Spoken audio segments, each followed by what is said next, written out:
Greetings. Welcome to this forum for the candidates for mayor and at-large city council for the city of Andover. This forum is sponsored by the Anoka-Blaine-Coon Rapids Area League of Women Voters. I'm Gretchen Sable, a member of the league and a resident of Andover. All candidates for city office were invited to participate in this forum, and all are here tonight. In the at-large election, the two top vote getters will be elected to city council, so we have 2 open seats. Some things about the League of Women Voters. The League of Women Voters is an ambitious organization, 94 years strong. It does these things. It encourages the informed and active participation of all citizens in all levels of government. It works to increase understanding of major policy issues, and it influences public policy through education and advocacy. But here's some things that the League does not do. The League does not support or oppose any political party or candidate. Rather, the League provides voter education opportunities, such as this evening, to bring the candidates and their views to you, the voters. The views expressed here are those of the candidates and not of the League. If you're interested in the League, check out the League of Women Voters Minnesota website. Women and men can join and are welcome. There's equal opportunity and room for everyone. Our moderator tonight is going to be Linda Freeman. Linda is with the League of Women Voters Brooklyn Park, Osseo, Maple Grove, and she's here with us today because we always have a moderator come from somewhere outside the area to moderate the questions. Thank you. Welcome. The League of Women Voters is pleased to present this forum for the candidates for Andover City offices. All candidates, as mentioned, were invited to attend. Again, my name is Linda Freeman. I'm a member of the Brooklyn Park, Osseo, Maple Grove League of Women Voters, so I can be totally neutral in moderating tonight's forum. The format for tonight will begin with opening statements that will be 2 minutes each. We'll have questions from the audience that will be answered in 1-minute increments. And the closing statements will also be 1 minute each. And I'd just like to remind you we have timers over here who will show you when your time is up. We'll begin with the mayoral candidates. We have Sherry Bukula and Julie Trude. So, Sherry, would you like to start with your opening statement, please? First, I'd like to thank the League of Women Voters for giving us the opportunity to speak to all of you and all of you for coming in to hear what we have to say. I've been an Andover resident for 11 years, married for 14. We're raising 2 boys in the community, 9 and 12. I have a sociology-based associate's degree in criminal justice. I've worked in both the private and public sector for 26 years. I've been a law enforcement for the past 10 years. As an officer, I'm also a youth explorer advisor, and I have experience not just criminal and traffic law, but civil issues like child custody, domestic abuse, mental health issues, property disputes, and a variety of quality of life issues. I was a union steward and association board member for 16 years, involved in contract negotiations, employment law, and public employee compensation studies. I've served on the city council for 6 years, almost 6 years, since 2008. I am currently appointed as your acting mayor, the chair of the Public Works Committee, the Economic Development Committee, and as a trustee on the Fire Relief Association Board. I have volunteered as a police reserve officer, as an Andover fast-pitch softball coach, as a fundraising and coordinator for relief for law enforcement officers who's fallen in the line of duty. Most recently, I was at this weekend's Fix-It Clinic on Saturday over at the community center. I get involved wherever I think I can make a difference throughout my career, my life, my seat on the council. It's always been my goal to simplify things and to be pragmatic and try to be creative with solutions. I'm concerned about how we spend our money, that property rights are preserved, where residents and businesses thrive without unnecessary restrictions. It's about creating a realistic and affordable city we can be proud of. I don't take sides. I just try to do the right thing by working with the existing system or trying to change it to a functional system. I'm hoping to be the person that you can believe in. Thank you. Thank you. Ms. Trude? Hi, I'm Julie Trude. I'm here to ask for your vote and your support as Andover's next mayor. I've sat here at the council table over 14 years making decisions during a time of rapid growth. I have skills. I'm trained as an attorney. I have an economics degree from St. Olaf. I've been involved. I've had my children have been raised here, and during the 17 years I've lived here, I've continually been a volunteer with youth, schools, and church. I have the time to do this job. It requires a lot more time commitment than a council member. I call myself a community volunteer because that is all I do. It will be my primary job. I listen and work with you. I listened and responded when the owner of Artistic Treasures needed more days to advertise special events. Beef O'Brady's had my support when they needed another driveway from Crosstown. I listened to residents on 157th Avenue when they needed a change to our assessment policy to recognize the busy traffic that they dealt with. I supported our city code ensuring quiet nights in our neighborhoods when a new discount store asked for 24-hour operations. You see, Andover residents wanted quiet, not all-night shopping. Problem solving takes time. I have the time. As a council member, I've worked with others to bring positive change as we grew. We've grown by over 12,000 during my years of service. I've served in more time period than just the recession. We upgraded Andover's image by replacing the junkyards with retail. We now have treated water instead of rusty water. We have new schools to serve our youth. A new fire station was built on the east side of the railroad tracks. Railroad quiet zones have been installed in our very successful community center next door, which is a great partnership opportunity. Some of my goals as your mayor include a more aggressive trail program, recruiting more restaurants, improving communications, adopting technology where it can improve operations, and continuing to provide quality city services while keeping taxes low. I would appreciate your vote. Thank you. Ms. Bukula, what do you see as the biggest, most important issue to address in Andover today? I think the biggest issue going forward is that we've more or less recovered from the recession. And some of the difficult times that we faced when I first came into office was, how do you pull back? How do you retain the system, maintain the system? You don't need to build it out anymore. Well, now that we're back to building our tax base, we've increased our businesses and our homes, we have more tax capacity and more income coming into the city. Where do we practically spend that money? How much do we spend? Do you share it with the taxpayers in the form of relief? Do you let bonds fall off the books as items are paid for in forms of the community center, fire stations, fire trucks, those things? And what we do with that going forward, do we replace that with greater amenities, or do we share the burden with the taxpayers? Thank you. Ms. Trude? I think growth is our big issue that we face. I served on the council before the recession, so we saw tremendous growth. We were growing by more than 1,000 residents in the early 2000s. People want to live in Andover. Our property values are going up. They're going up faster than anywhere else in Anoka County. And I think it's because we built a quality community while I've been here working with the others. And I think the thing that could destroy our community quality is growth. So I think the most important thing I can offer the residents as their next mayor is someone who respects the character of the community that we've built. When I talk to people, when I'm door knocking, the most important thing to them is that we keep the community a quiet community, a place we can enjoy nature, and a place with community, family-friendly amenities. I think all those things could be threatened if you have people in office who just want to do anything the developers want to have done. I think it takes people who can spend the time and energy reviewing plats, asking questions, and kind of a give and take process so we have quality investment in our community. I've seen other neighboring communities suffer a lot of loss of tax base from taking any development that would come. I think we've been more thoughtful. We've turned away some of the types of projects you've seen end up in foreclosure in neighboring communities. So I have the time and the energy. I can be thoughtful about the quality of a community we continue to build as we continue to grow. Thank you. I'm going to start with you again, Ms. Trude. This question says, please explain the logic behind making Bunker 4 lanes while not doing anything about the railroad crossing, adding traffic controls, or sound barriers. Well, this is so close and dear to my heart. I actually was on the council that reviewed the proposal for this when the county said we can get a big grant if we want to expand and widen Bunker and make it safer. And I voted no, because I said the only way you can make Bunker safer is to get a railroad overpass so the fire trucks can get the east side of town. They can get to Highway 65 when there's an accident there. Our community actually is really frozen along our major commercial corridor, Bunker, at times because of stalled trains in the tracks. I see children running across the road to get to the park. 4 lanes are really not going to improve our safety. They're going to help people get to their cabins faster.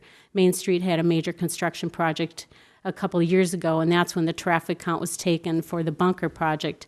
So I'm told, well, it's not a project I favored or supported. I'll leave it at that. Thank you. Ms. Bukiela? I think first and foremost, you need to know that the county owned that project. And when the county puts together their plans and specs for the future, normally it includes the federal government and federal standards, and it isn't relative to the community that they're set in. So their standards are intended to be nationwide standards. And while the county did come and approach us and say, did you have some thoughts and reflection as far as what the proposals were, you know, we sat and we argued with them and said, you know, can we maintain the trails? Can we maintain the trees? Can we make clear views without cutting it back too far? We really like the naturescape of the project. But in terms of overall aspects and architecture, there isn't a lot of opportunity for them to take that feedback back to the federal government and really do anything to work with us on that. So in terms of how much local control did we have on that, it was minimal. Yes, we did get to offer feedback, but that's all it is. It's recommendations and feedback, and you're really kind of stuck in a rock and a hard place.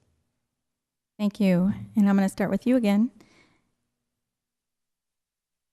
Should Andover have a police department of its own? I love this question. I've been getting it since the day I ran for my first election. There is no practical reason for us to have a local jurisdiction other than governance. The principal aspect is that your sheriff is elected by the people and they provide the services on a greater level. They have the greater level of resources, and what they provide us in terms of a contract for the costs with the infrastructure, equipment, officers, benefits, salaries, everything that goes into that, there is no reason to create that overhead at a local level. Thank you.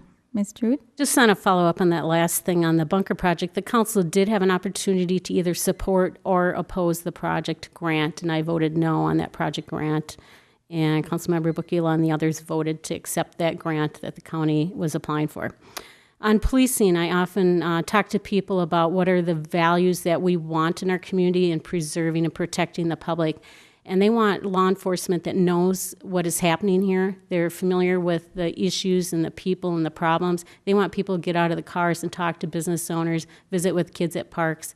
And those are things I've brought up each year when we have annual review with our sheriff. We also have made a number of changes while I've been on council because we had such a rotation of officers that people felt we didn't have that connection that you would have with a dedicated department.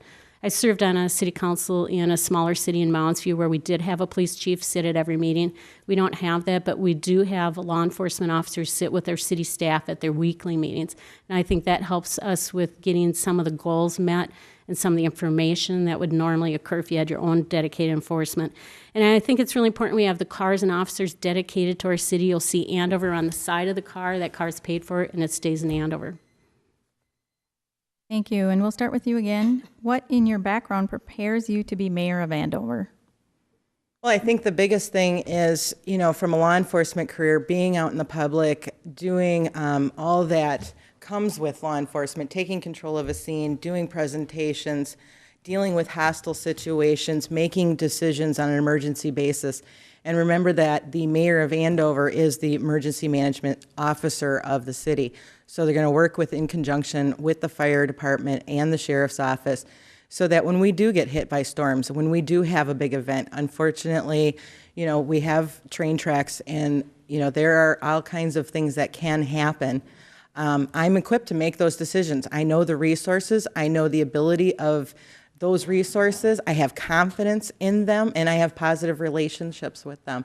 When it comes to working with all the different government levels, whether it's the county or the state, I have the positive relationships to be able to walk in and talk to them about issues in common, see if we can meet, you know, part way, if there's any input that we can make progress. Ms. Trude? Well, besides the 14 years experience I've had on the Andover City Council, which I think really puts me in the ideal position to continue as the mayor, I think my relationships I've built with the volunteer organizations in the community, there were volunteers that came forward and said, we need a community center. We had volunteers come forward. We have a high school. we don't even have one football field. I've worked with a lot of volunteers in our community. I've developed relationships and effective partnerships. I think a mayor is a spokesperson. I have no problem with public speaking. I went to law school. I have practiced law. Mostly I've done speaking as a volunteer. I've stood up in front of churches. I'm very comfortable with this forum. I don't think that's going to be an issue between either Ms. Bukula or myself. I think the big difference that you would see in contrasting the two of us is she's been on the council since the recession. I was here when we added 12,000 people. We built miles of roads, added acres of parks, and we kept the quality of life high, and our taxes stayed pretty even as we added many amenities. I would like to continue to build a positive community, and I will be the advocate for the residents. Thank you. And we'll start with you again, Ms. Trude. Would you vote to give yourself a raise?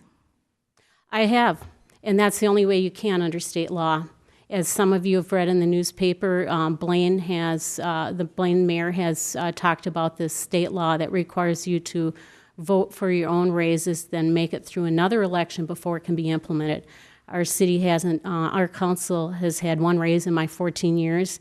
I think for the time commitment, it's going to be hard to find people in the future to dedicate the time that it takes. I see it mainly as a volunteer job. I think the money that we receive kind of helps pay for the gas and the time away from other activities to go to events. It's the only way you can do that. I asked for a 2% raise this year because it'll be another 2 to 4 years before we can have a raise, and I think it came out to like $2 a month. And I don't think that's asking a lot when our staff's been doing 2% raises every election cycle. And the council talked about and decided to continue at the same level as we've been paid almost my entire time. Thank you. Ms. Bukula? I've never asked for a raise, and I've never voted for a raise. My main logic for being against it is because, one, I'm already employed. I make enough money to meet my needs, and I don't live beyond my means. The biggest issue as far as raising it, it doesn't make sense to me. I went to college. I paid less than $10,000 for my degree. I've been able to make over $600,000 to $700,000, create a retirement fund, create investment funds. I'm independent, and I've been able to make that grow. I don't need the council to pay me. I need to save the money, and that's what is valuable in my time at the council. It's not about what I make, it's about what I save doing the job. Thank you. And we'll start with you again, Ms. Bukula. What one piece of Andover infrastructure would you put priority or city or county priority on? Definitely the roads. No, there is no question in my mind it's the roads. Every year we go through pothole season, and we have issues at the county level, and the city's calling the county, and the county's, running around. It's about quality of materials, resources, staffing, the money and budgeting, and being able to budget a fair amount and anticipate how many roads are going to get repaired in any one year. We do a really good job of a 5-year cycle of grading our roads and rating them, trying to anticipate whether we need to increase our budget, decrease the budget, where we're at in terms of spending, and can we afford it. I think we need to stay on top of it, on our toes. We don't want to let roads get behind us. You're looking at the city of Ramsey, who's trying to figure out all kinds of ways to pay for roads. And when you have big developments come through in small chunks of time, when growing is great because you build your tax base, but then you have to maintain it. And when you have that all in one small cycle, you have to be able to anticipate that going forward. Thank you. Ms. Trude? I wouldn't disagree with the comment about we need to maintain roads. I think it's really important that we have a balance on the council and we don't just focus on one item of the infrastructure. I think water's going to be the issue of the future, so maybe I'll spend a little bit of time talking about that. A lot of us have read about Wiper Lake and the depletion of resources, and now we have to think about each well that is drilled. And as we continue to grow, and we're going to be adding 300 homes probably in the next 2 years, we're going to need to drill more wells. And so looking at conservation of what we have, maintenance of the pipes and systems, we have hydrants, we maintain sanitary sewer systems, storm sewers when a road is flooding. I think the last 2 years when we've had some 7-inch rains on occasion and the road washes out, having our staff be able to get out with the right equipment is really important. So I don't think that you'd see a difference between us in supporting the basic bare bones of what you need to maintain a quality community. And I think we go above and beyond that because I think it's important we equip our staff with safe equipment. They have safe facilities to work in, and they can do the job. Thank you. Thank you. Ms. Bukula, who is making the decisions to fill wetlands, ditch, round, lake, watershed water to the Rum River and what the lake level should be? You want to try that again? Let's see if I can rephrase here. Who is making the decisions to fill wetlands? And I don't know if they're talking about, are you doing something with ditches here in Andover? They're talking about watershed water to the Rum River, and do you control water levels, lake levels? I think I have an idea of what the target question is, and if it's kind of regarding Round Lake and a history surrounding the lake and the lake levels and the ditches in the area. But that topic is yet to come before the council. We're going to have that discussion in the future to find out what the history behind all of that is. It sounds like it's from early in the 90s, mid-90s, going way back. And so there has to be some research, some staff. We're going to bring hopefully the DNR and some of the watersheds in and have one big group discussion to find out what the history is and where we go forward on it. Well, I think this is a topic has come up on occasion that Round Lake has become kind of a shallow lake, and some people have inferred if there's a problem with the ditch being filled or a dredging happening so that the lake is draining. We've actually had the Conservation District, the Anoka County Soil and Water Conservation Officer has reviewed that, and he didn't see an issue. The Rum River Watershed has looked at it. I believe there was a ditch cleaning to the east around Lake while I've been on council. There was a beaver dam removed while I've been on council. There's been an evaluation of whether Round Lake feeds into Rum River or how it feeds into. It's really an issue that the watershed's going to have to work with our engineers on to evaluate whoever is bringing this issue forward. I know it's come up a couple of times. Thank you. Ms. Trude, is there any opportunity in land available to develop senior-friendly housing, such as two-bedroom, single-level townhouses? Well, that's something that the city doesn't own land at this point that we are selling for housing. The last land the city owned that was sold for housing actually did go into an advanced living facility north of Walmart. We have Cherrywood opened that will serve about a dozen people.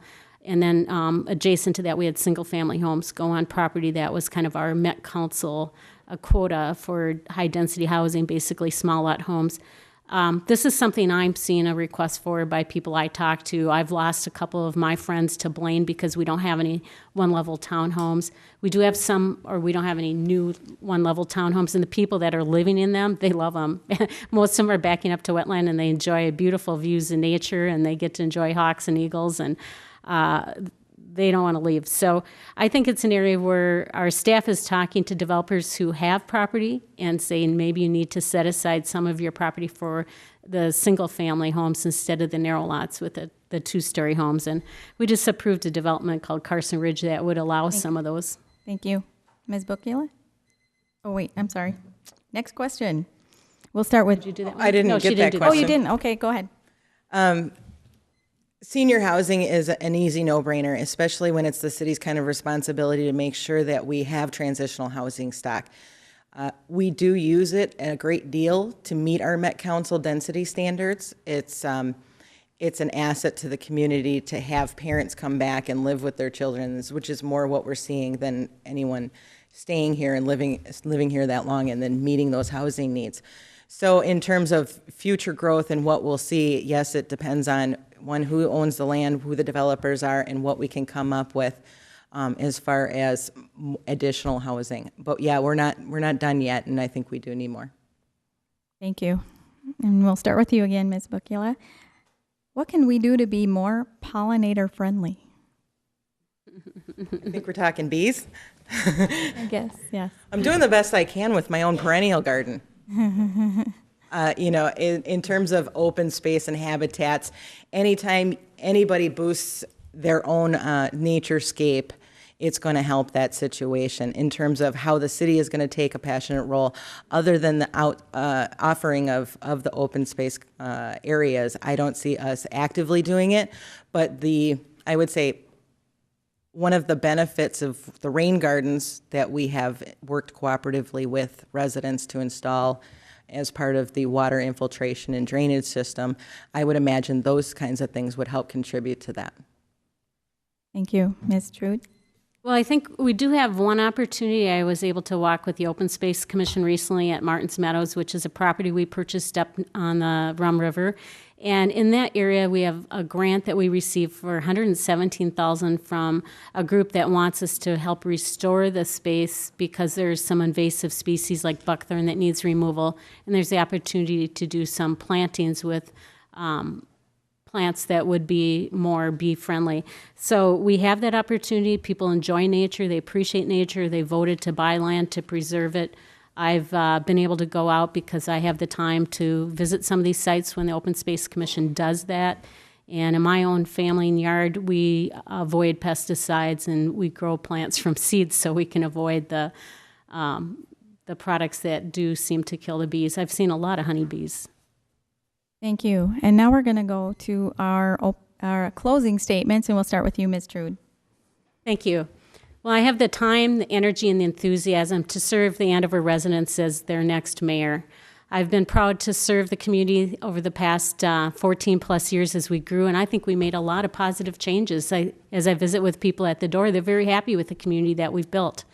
I want to continue working and building a quality community.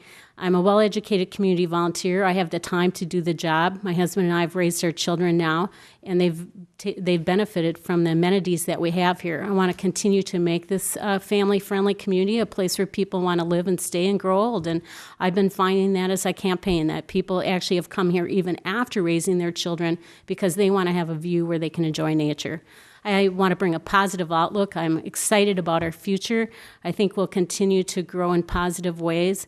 I have good working relationships with our staff, with the other council members, with our commissioners. I have met and know most of the farmers in our city. I know a lot of business owners. I'm a thorough person. I do research, and I want to make sure that I continue to make this the best place we can live and raise a family. If you want to learn more, you can please visit my website, julietrude.com. Thank you. Thank you. Ms. Bukula? I think the lasting impression I want to leave you with, that it's really easy to give everything to everybody. And there's only so much money to go around, and there has to be some type of a discipline amongst ourselves to budget ourselves, to prioritize how the growth of our community goes through. Yes, I'm very concerned in terms of development and how it goes through, but also our relationship with residents and how we problem solve. And I think when you meet them head on, when you go out and talk to people, and you feel out the actual situation, you don't light fires, you help ease people and you calm them down. You are thankful for all the volunteer opportunities that are presented in Andover, all the great gifts that are given back to the city, that you appreciate your staff, you stand behind them, you make sure that the job gets done, and you do the best you can for everybody in mind. Thank you. That concludes the mayoral part of our forum tonight. Thank you for participating, and now we will shift our attention to the city candidates. There are 2 at-large city council seats open, and 4 candidates are running. The top 2 vote-getters will be elected. Our candidates are James Goodrich, Val Holtis, Tony Howard, and Tonya Kostick. Thank you, and we're going to start with opening statements, beginning with James Goodrich. Well, thank you. Before I begin, I would like to thank the League of Women Voters for sponsoring this event. I would also like to thank everybody who's taken their time out of their busy schedule to come tonight and get more informed on the issues. Well-informed voters is a very good thing. I've lived in Andover for 20 years, married to my wife, Jana, for 24 years. We've raised 3 kids in Andover here. We're members of Constance Free Church, and we've been members there since the early 90s, and I volunteer several hours a week there. I'm also a member of Rapids Archery Club, where I volunteer teaching kids and adults the sport of archery. I'm a bow hunter. I'm a pilot. I like to fly a small aircraft when I can. Professionally, I've worked for the Hennepin County Sheriff's Office for the last 29 years. Over the years, I've had a number of different assignments there: undercover narcotics, SWAT team work, warrant apprehension, just to name a few. I've also been in the training division for a number of years, teaching firearms instruction, levels of use of force, anywhere from verbal skills up to when you can use deadly force. Last 10 years, I've been in management. I've commanded several different divisions. I've overseen million-dollar budgets. I've worked with contacts at the state legislator's office every year before their session to improve statutes that dictate how law enforcement does its business, to improve my department and other departments across the state. And basically what I want to bring to the City of Andover Council is my managerial experience I've gained over the years. I want to keep government doing what it was originally intended to do, keep taxes low, keep individual liberties and freedoms high, and maintain a growing environment for the benefit of those who live and work in Andover. Thank you. Thank you. Our next responder will be Val Holtis. Thanks. Hello, I'm Val Holtus, and I've lived in Andover for the past 21 years. I'm married and have 2 children, a son and a daughter. I'm the work program coordinator at Andover High School, and I've worked there since it opened in 2002. In the past, I've also worked in corporate as a computer programmer and for a commercial developer, which was my first experience with sketch plans, plats, and city codes. I have a bachelor's degree from the College of St. Catherine and a master's degree from the University of Minnesota in administration and educational psychology. I love the outdoors, and I'm currently on the Citizen Budget Oversight Committee for the Minnesota DNR. And I'm currently in my 4th term on the Andover Planning and Zoning Commission. Before that, I was on the Park and Rec Commission for 2 terms. I have been involved in the city's growth and expansion in many ways, such as the communications director for the Community Center YMCA. And I initiated and wrote the column Park Place in the Andover Today newsletter. And I've worked in the Fun Fest. And I'm running for city council because I love my community. I see a bright future for Andover, and I believe I have the experience and the skills to make Andover an even better place to live. My priorities will include maintaining the high-quality services and amenities we have come to enjoy. I'll work to protect our natural resources, promote business growth, and I strongly support an upgraded trail system. Once on the council, I will ensure that business as well as residential development will remain high quality and well planned. I take a pragmatic, practical approach to everything I do, and my goal is to form a community that provides a wholesome place for raising children, respects the environment and the beauty of our river and lakes, preserving our spacious neighborhoods, and continues to enjoy low taxes while maintaining high property values. Thank you. Thank you. Next, Tony Howard. Hi. I would like to thank the League of Women Voters for the opportunity to present my 30-year history of living in Andover. I am currently the incumbent council member running for re-election. The reason I'm seeking re-election is early on, my wife of 32 years and I made the decision to be very involved in our community. We have 2 amazing children, Andrew and Victoria, and that has helped spur us with that conviction of moving on and staying very active in our community. I served as capital campaign chair for the community center, and using my construction background helped with a wide variety of community projects. One such project was when the high school was built. Wasn't in the budget to finish the concession stand, and one of my friends and myself took that project on and finished that project before the first football game was ever played. Besides being elected and serving on the council for my first term, I was also appointed twice to vacant seats. Some of the accomplishments while on the council, we swayed the school board to build the high school in Andover. We brought in many commercial properties, adding actually 200 plus jobs to the community and expanding our tax base. Working with the school district to fund the new turn lane and the county to fund the new turn lane by the high school to make it a safer place to travel, to bring your kids to school, and for our kids to go to high school. We've also worked closely with the county to look at Hanson and the reconstruction of Hanson Boulevard. So I'm really been very involved in the community. I really appreciate the efforts of the county, and my goal is to keep taxes low and to make Andover a safer and better place to live. Thank you. Thank you. Tonya Kostick? I also like to thank all of you for coming out tonight and the League of Women Voters. My name is Tonya Kostick. My husband Larry and I and our 2 elementary-aged children have called Andover our home for the past 5 years. I am passionate about my community and I love volunteering my time. Currently, I am coaching several rec sports teams and also hold different leader roles on both Cub Scouts and Girl Scouts. All have given me the opportunity to connect with many people throughout the years and hear what they have to say about our town. I am also a driven person who brings 17 years of well-rounded business experience. With this experience, I have great problem-solving skills, customer relations, and have no problem listening to what people have to say. I know how to balance budgets and control expenses. I also feel it's important to work as a team to accomplish great things. If elected, I will be able to use these skills to work with my fellow council members to solve any issues that may arise and continue to strengthen our town to a bright future for everyone to enjoy. Some of the reasons that I am running are to also take care of our trails and also public safety. I know with talking with people, the biggest issue is just making sure as we grow that we keep our city safe. Thank you. Thank you. The next question will start with Mr. Howard. Okay. What do you see as Andover's biggest challenge in the next year, 3 to 5 years, and the next decade? In less than a minute.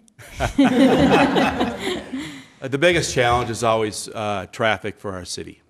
We all more or less commute to go to work, and our roads are probably not as perfect as we'd like. Hanson Boulevard is really a nightmare for people to come back to our town where they live, and that's probably the most immediate thing for the community. Always development. I've lived in Andover 30 years, always on a larger lot, so I know what it's like to have that rural feel, and I would like to maintain that rural feel in our community. But you also have to have development, so you have to be smart with your development.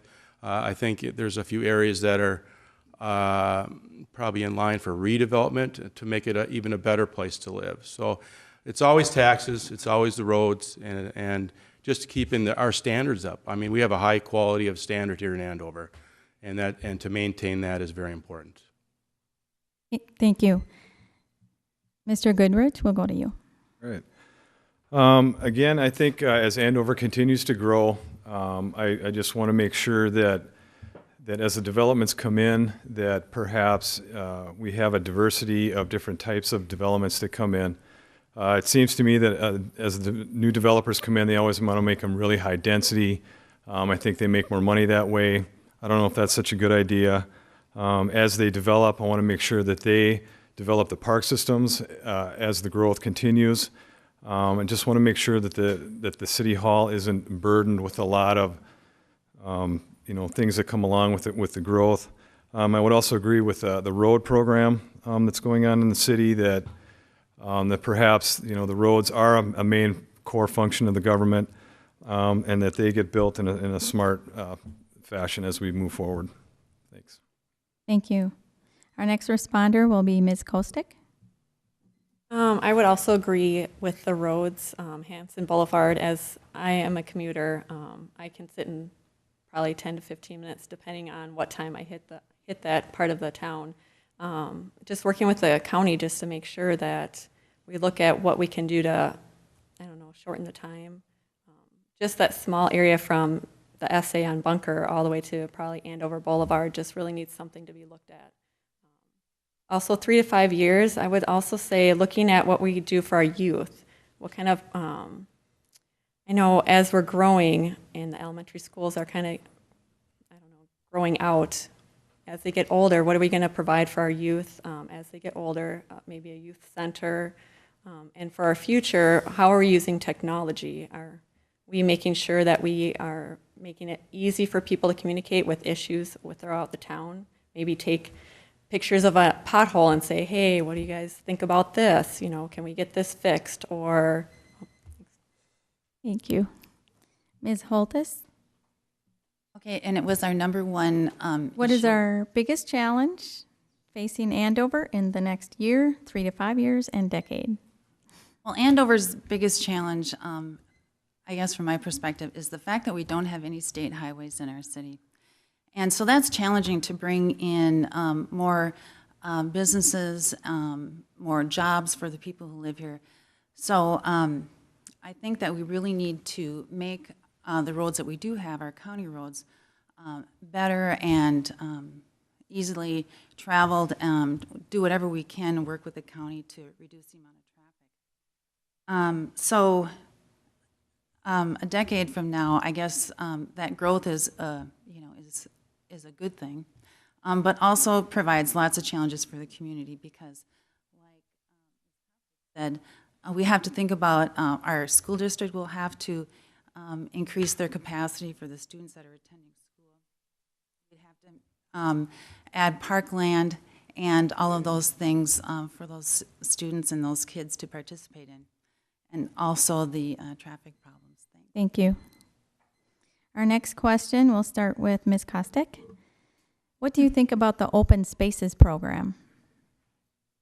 what I know about it, it seems to be a good program for the fact that it's voluntary. It's not forcing anyone to give up any of their property. It's something that the city is using to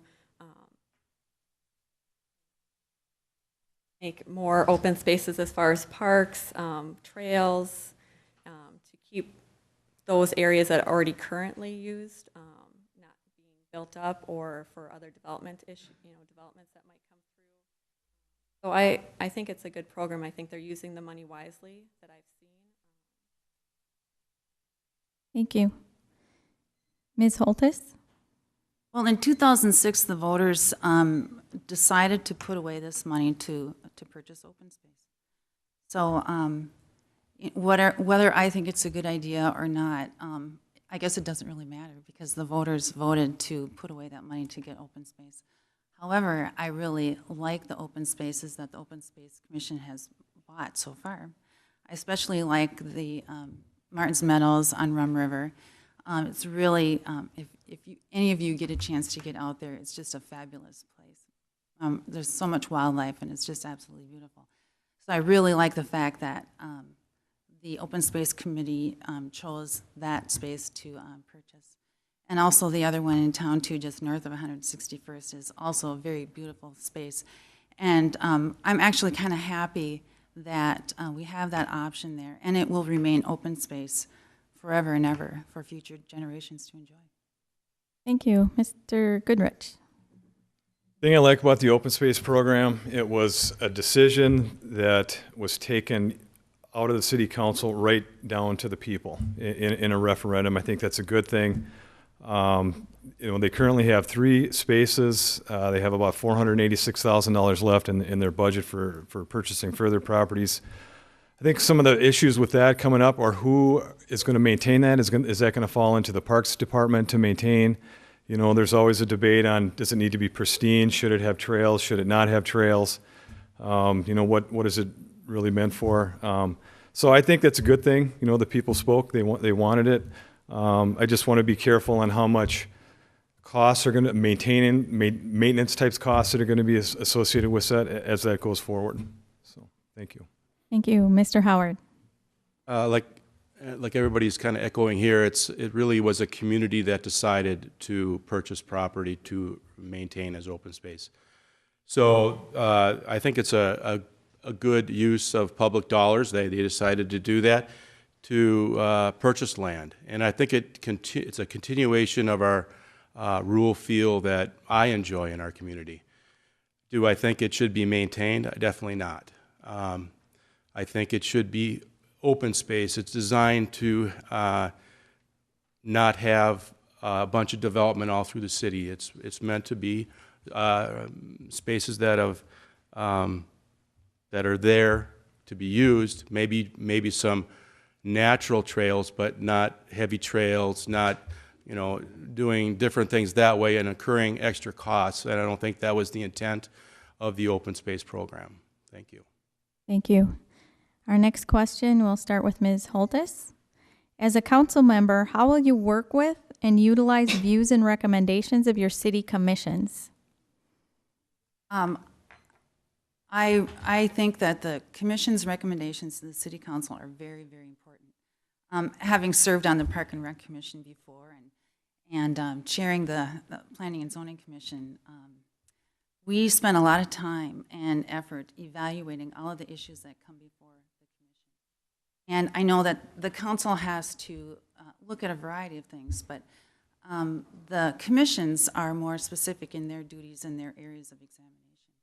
So I put a lot of stake into what the commissions do and suggest to the council.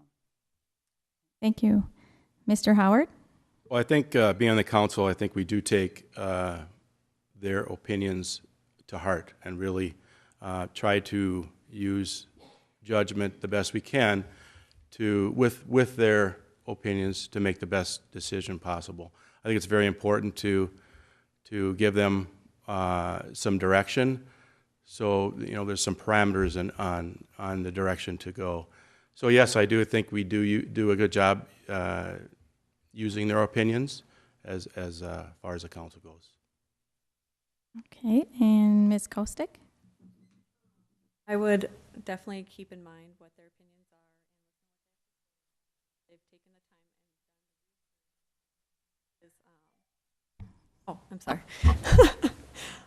So they've taken the time and researched to with what issue has been presented, and though depending on what the situation is, you might also have to look and keep in mind, does the residents really want this? Because with certain things, residents may have to vote on those as well if they're big enough. But yeah, I would definitely listen and embrace whatever they have to say, and also question them if I don't feel that they've done enough to research what could be the issue that has arose. Thank you. Mr. Goodrich?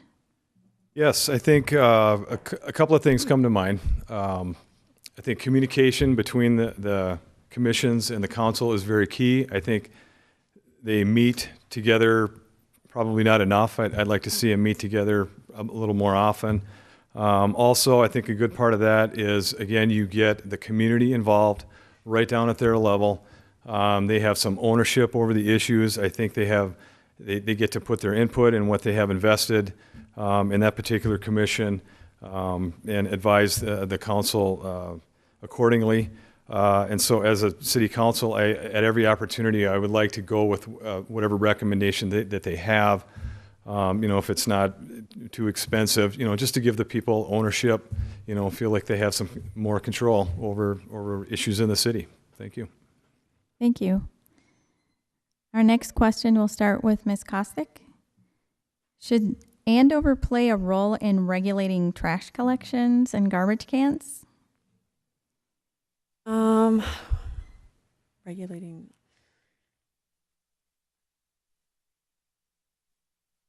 That's a good question. I've lived in towns where they have done that, and it's a plus or minus depending on how bad the citizens really feel that is. Some have gone so far where you have to put barriers up next to your house so that you can't see your trash containers, and so a lot of people didn't really appreciate that. But yes, I think as long as we're regulating, keeping things on schedule, and people of Andover are taking the time to make sure they get their garbage where it's supposed to go and take care of it, put the containers back, but otherwise, yeah.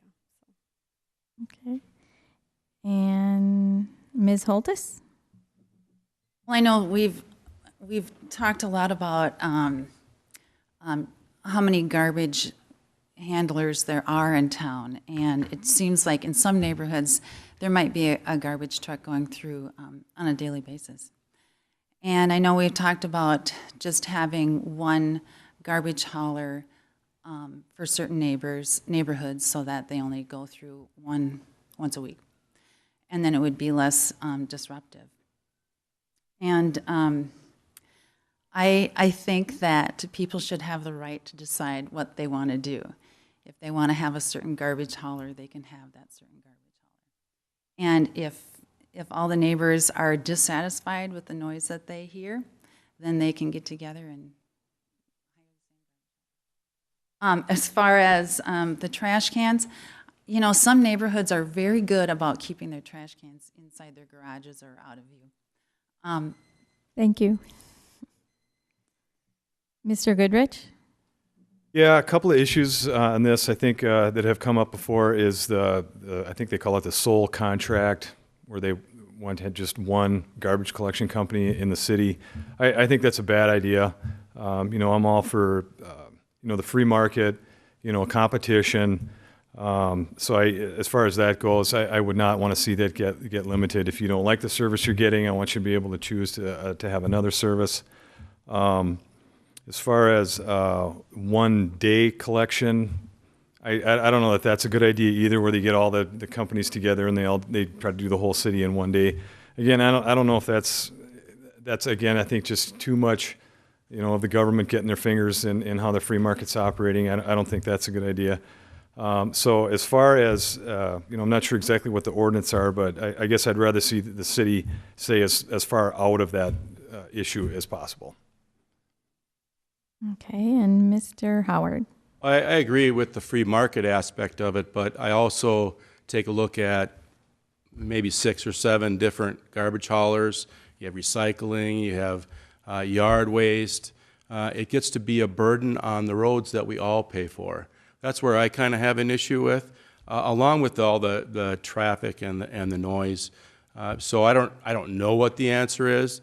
Maybe have maybe 2 day service where they can come in, not restrict the companies to come in. So it's you know, it's whoever you want.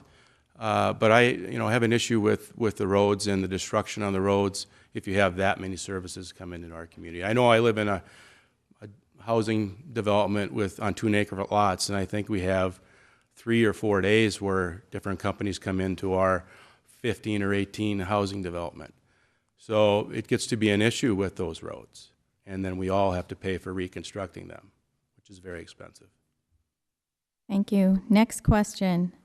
We'll start with Mr. Goodrich. What one piece of Andover infrastructure would you put city or county priority on? Well, a couple things come to mind.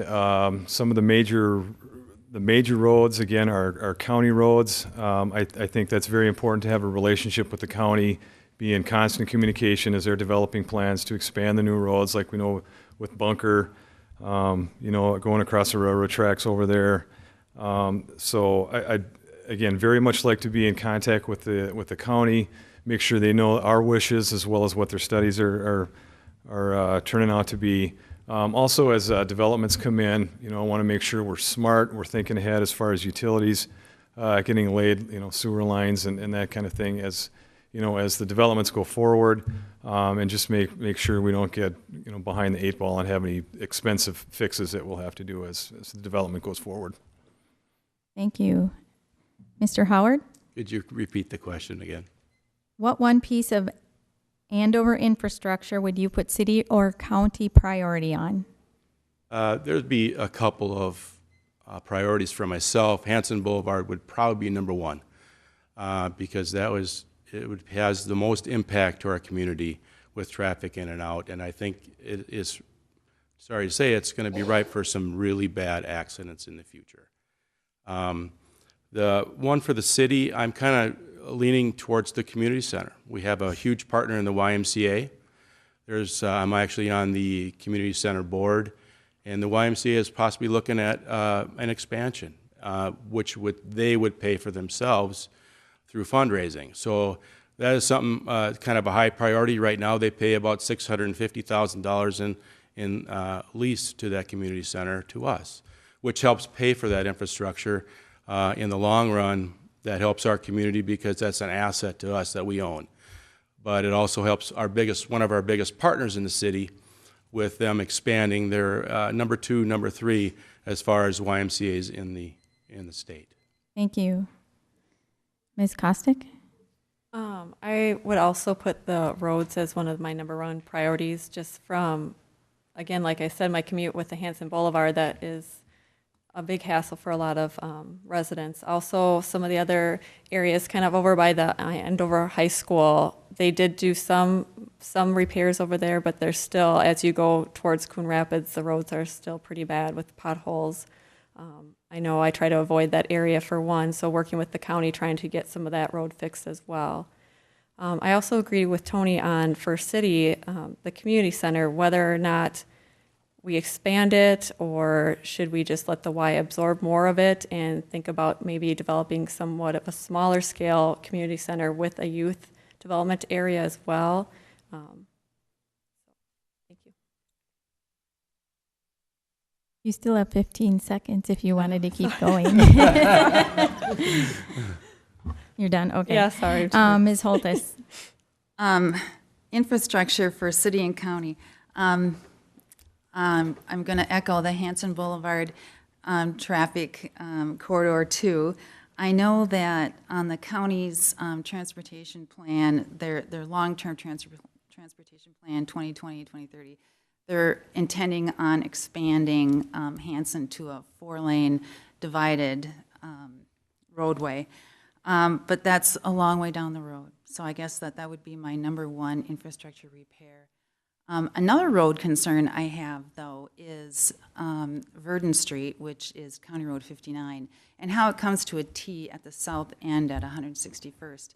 That's the road that everyone takes to go to Rum River Elementary. And at certain times of the day, there's a lot of traffic there. There's parents taking their kids to school. There's kids on bikes. There's traffic galore. And I'm just worried that there's going to be some very bad accidents. I know there's been accidents already, but that's another piece of infrastructure I would like to change. Thank you. The next question, we'll start with you again, Ms. Holtis. And it touches on a couple people's answers already touched on this, but this will give everybody an opportunity to talk about it. Do you support the expansion of the YMC Community Center? I do not, unless there are user fees and membership dues that can pay for that expansion. I know that there are certain things. I was on the communications chairperson committee for the capital campaign, and it was difficult at the time to raise the money to build the facility initially. So I'm just kind of worried about how an expansion would be funded. So I'd like to make sure that it's funded with membership dues and user fees before it's expanded. I don't want the city of Andover citizens to have to subsidize an expansion. Thank you. Ms. Kostick? I also would have to say that I'd have to see what their plans would be for an expansion. I also don't agree that the taxpayer should have to pay for an expansion. I'm sorry. I also don't agree that the taxpayer should have to pay for an expansion. Depending on what their plans are, I would say that maybe the Y needs to absorb some of that. I've been to many community centers, and it seems the community center side of it is small compared to many more. Shoreview, I think of that one, Egan, Edina, some of the other areas where they have a youth area. They also have a small children's area. They have more meeting rooms. But again, I wouldn't want anything being burdened onto the taxpayers in order to pay for something like that. Thank you. And Mr. Howard? I'm pretty connected to that facility, being capital campaign chair and being on the board that kind of oversees the running of the facility. And I kind of brought forward the expansion idea, but looking at globally, looking at what the community center would need, how it would be funded. The Y came forward and said, yeah, we would love an expansion. They're busting at the seams. But I also look at our community and how it's grown and how our demographics have changed. And to bring the community feel into the community center, I think it's in dire need of a youth center, something where our youth that aren't involved in athletics or don't like to go to the Y have a place, have a home to go. So I think that's very important to look at. Personally, myself, I'd rather put an expansion for a youth center on. Maybe that's managed by the Y because we have a very good partnership with them where they coordinate and run a lot of that facility. I'll continue with my next question. Thank you. Mr. Goodrich. Yes, I think this is a great question because this speaks to many expansion issues. Whenever something like this comes up, I have a few questions I'd like to ask myself. Is this a core function of the government? Is this a want or a need? How many people are going to have to pay for this in relationship to how many people are going to use it and or benefit from it? I love the YMCA. We were members there for many, many years. Brought my kids there all the time when they were younger. But the short answer to that question is no, I'm not. If it's going to come out of taxpayer money, we're already on the hook paying just shy of $1 million a year on the YMCA, and we're going to until 2031. So again, I love the Y. It's one of the signature items in our town. But as far as expanding it with taxpayer money, I am not in support of that. Thank you. Our next question will start with Mr. Howard. Are you in favor of residents having free-range chickens? I'll start with finishing my community center. I didn't want to judge. Yeah, that's fine. Reason being, as far as the community center and the youth center, actually right now, the YMCA has about 100 kids that come to our community center and participate in their after-school programming, where I see that building to maybe 200, 250 kids a day. So youth range chickens, I don't think they have any place in our community. Thank you. And next person responder, Mr. Goodrich. Yeah, another good question. I think this also is a general property rights type of question. I think, do I want people in Andover to have free-range chickens? Yes, I want people to have property rights as much as it doesn't bump into your neighbor's property rights. And I think chickens, as well as dogs and cats, if you're responsible with them, if you keep them in your yard, and it doesn't, like I say, bother your neighbors, then I think you should be able to have chickens. Thank you. Thank you. Ms. Holtis? Well, you're asking someone who grew up on a large farm, and and personally, I know of other animals that are a lot more annoying than chickens are. But you can have chickens in Minneapolis. You can have chickens in St. Paul. And I don't have a problem with chickens at all. But I have a problem with roosters that crow all the time. And that's extremely annoying. And I'm sorry, my neighbor, but I really don't have a problem with chickens in people's yards at all, as long as, like you said, as long as they're not annoying to the neighbors. But no roosters. So that's my answer. Thank you. Ms. Kostick?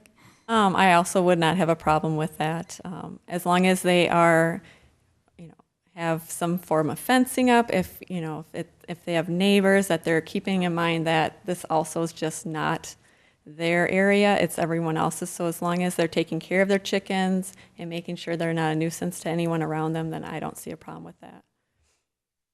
Thank you. Next question will start with Mr. Goodrich. Often candidates will run for an elected position to use it as a stepping stone for a higher office. Are you hoping to do that? Great question. I have a very short answer. No, I'm not. I have no other plans than to campaign as hard as I can for Andover City Hall. So short answer, no. Thank you. Ms. Holtis? No, I have been involved with the city for 15 years, and I have done several things for the city. I love my city, and that's as far as my plans are, so no. Thank you. Ms. Kostick? I would have to say no, this being my first time, just trying to get my foot in the door to help out with the city. So. And Mr. Howard? No, I echo that sentiment, no. I've actually been involved in the community for, 18 of my 30 years in all different levels. Just happen to be on the city council now. I love to serve my city, serve my community. Love the kids, love the athletics. I I think I have something valuable to offer and to continue to offer the community. So no, I do not. Thank you. And now we will move to the closing question, or your closing statement, I mean. And we'll start with Ms. Holtis. Well, I just want to close by saying thank you, everyone, for coming tonight, and thank you to League of Women Voters for giving us the opportunity to give our thoughts to the public. And I just want to say that I really enjoy living in Andover, and I'm so happy that I was able to raise my kids here in Andover. And I love this community, and I want to give back. So, thank you. Thank you. And Ms. Kostick? If elected, I will do my best to not raise taxes as we keep growing, keeping safety in mind, because people like myself enjoy the small town feel that it has to offer in Andover. Make sure we are maintaining our trails and parks, because I enjoy, as a bike rider and a runner, and with my children in sports, just making sure that we allocate some money to make sure that we keep up any trails and parks that we have. And I hope on November 4th, when the citizens of Andover are out voting, that they will decide. I would do a great job representing them and give me the opportunity to be their voice. So. Thank you. Mr. Howard? Well, I've been a business owner since 1983, so I carry that with me along with my government post, and I just love the community. I love serving. I want to continue to do so with your vote of confidence. I think I've made some strides in making our community something that to be proud of in my volunteer posts. In my different positions, and I just want to continue to do so. And on November, I hope you vote me back in office so I can continue what I've done for the last 18 years. Thank you. Thank you. And Mr. Goodrich? Well, I sure want to thank the League of Women Voters for holding this event again, and you folks for coming out. I sure want a high quality of living for everybody who lives and works in Andover, like I'm sure everybody in this room does. But I would submit to you that there are two ways of going about that. The government can, very well intended, mind you, raise taxes and decide how and to whom it wants to give back the amenities and the services. Or we can let capitalism, business, and the free market be the decider of the jobs and services that comes to help everybody who lives and works in Andover. In my opinion, it's the government's job to enhance the free market through low taxes, providing good infrastructure, roads, utilities, good public safety. That way, at the end of the day, I think we will have a higher quality of living for those that live and work in the city of Andover. That's how I'm going to govern, and I appreciate your support for James Goodrich on November 4th. Thank you. Thank you. And that concludes the forum for tonight. Again, I would like to remind you that the views expressed tonight are those of the candidates and not those of the League of Women Voters, and the sponsorship of this forum is not an endorsement of any candidate. On behalf of the League of Women Voters, thank you all for coming or watching this event tonight to learn about candidates for Andover Mayor and City Council. Thank you to the candidates for participating in this forum and for being willing to serve the community and participate in the democratic process by running for office. Check out the Secretary of State's website to find your complete personalized sample ballot at mnvotes.org. You can click on candidates' websites to get more information about them and get information on registering and where to vote. Remember to vote on General Election Day, November 4th, 2014. Thank you.